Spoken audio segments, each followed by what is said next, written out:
আপনি ইতিহাস থেকে শিক্ষা নেন, ফেরাউন ধ্বংস হয়েছে, নমরুদ ধ্বংস হয়েছে, আবু জাহাল ধ্বংস হয়েছে, ইতিপূর্বে অনেকেই ধ্বংস হয়েছে। গত 16 বছর তারা জুলুম করেছে, জুলুমের কারণে কিন্তু তারা ধ্বংস হয়েছে।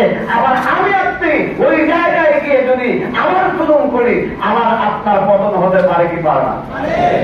পারে কি পারে না? সেই জন্য আমাকে আপনাকে অবশ্যই হিসেব নিকেশ করে চলতে হবে।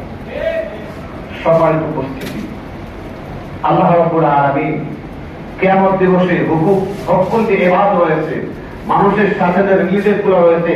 আপনি নামাজ পড়েন নাই, আল্লাহ তাআলার কাছে আপনি দোয়া করতেন, আল্লাহ রাব্বুল আলামিন মাফ করে দিবেন, দিতে পারেন, হাদিসের মধ্যে আছে।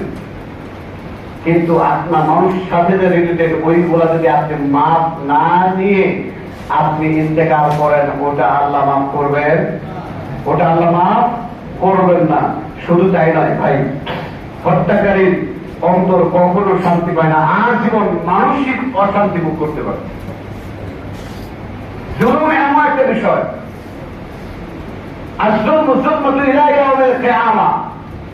জুলুমের শাস্তি মানুষ জালেম দুনিয়াতে ভোগ করবে, ভোগ করতে করতে ওই শাস্তিটা তাকে কেমন পর্যন্ত নিয়ে যাবে। কোন পর্যন্ত নিয়ে যাবে? কেমন পর্যন্ত নিয়ে যাবে। দেখবেন যারা জুলুম করে তাদের শেষ পরিণতি কিন্তু ভালো হয় না। যারা হত্যার সাথে জড়িত, মারামারির সাথে যারা জড়িত, তারা দেখবেন আবার ওই হত্যার সাথেই, হত্যার মাধ্যমে দুনিয়া থেকে চলে গেছে। এরকম হয় না? কারণ আল্লাহ রাব্বুল আলামিন জুলুমকে হারাম করেছেন। আপনি তারপরে একজনকে নিয়েছেন, কিয়ামতের আগে দুনিয়াতেই আপনাকে, মৃত্যুবরণের আগে আপনাকে অন্যকে দিয়ে থাপ্পড় দেওয়া হবে।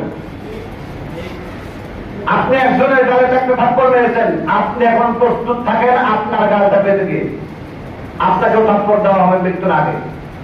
এটা কি আচরিত সত্য কথা। সেই জন্য আপনি যদি অপমানিত হতে না চান, আপনাকে যে ক্ষমতাটা দিয়েছে আপনি আপনার ক্ষমতাটা সর্বদা প্রয়োগ করেন। আপনার সার্কেলে যারা রয়েছে তাদেরকে সব ভালো পরিচালনা করেন।